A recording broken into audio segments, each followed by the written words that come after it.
Is God male or female? That's a great question, and it's one that has troubled many people. One reason some feel put off by religion is the idea that God is male.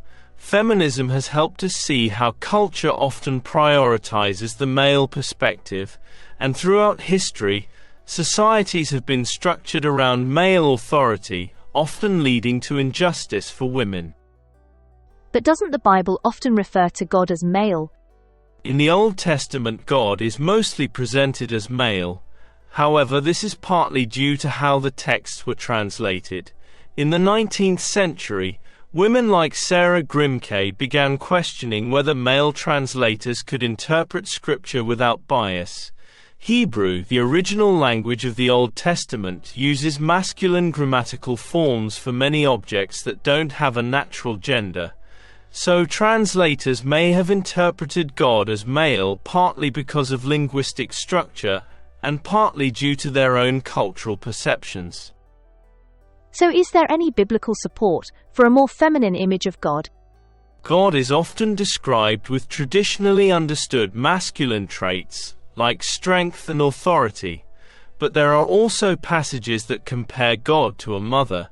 For example, in Matthew's Gospel, Jesus says, "How often I have longed to gather your children together, as a hen gathers her chicks under her wings." And in Isaiah, God is compared to a mother who could never forget her child. These images highlight compassion and nurturing, qualities often associated with motherhood. But in Christian prayer, people usually refer to God as you rather than it, right? Exactly. Christians generally see God as a personal being, not an abstract force. Using the word it would make God seem impersonal, but at the same time, using gender-neutral language can feel awkward. Some have tried alternating between masculine and feminine pronouns, but that can also seem clumsy.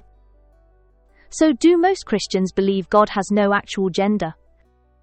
Many do, but having said that, for some, the idea of God as male is more symbolic than literal. The 18th century Christian mystic Emanuel Swedenborg, for example, described God as the source of true humanity, rather than an individual male figure. His writings in Latin avoided gendered pronouns for God, but English translations often use he, probably because English lacks a natural gender-neutral singular pronoun. But if God isn't gendered, why did God incarnate as Jesus, a man? That's a tricky one. One simple answer is that Jesus had to be either male or female, so if he had been born female, we might be asking the same question in reverse. A more symbolic explanation is that the masculine aspect of the divine relates to intellect and truth, things that first shape our understanding before spiritual growth can take place in our hearts.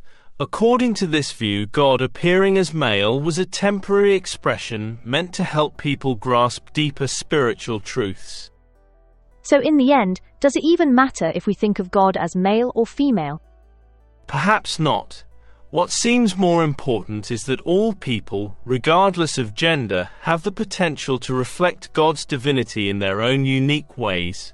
Rather than focusing on whether God is male or female, maybe we should ask how we can embody God's goodness and truth in our own lives.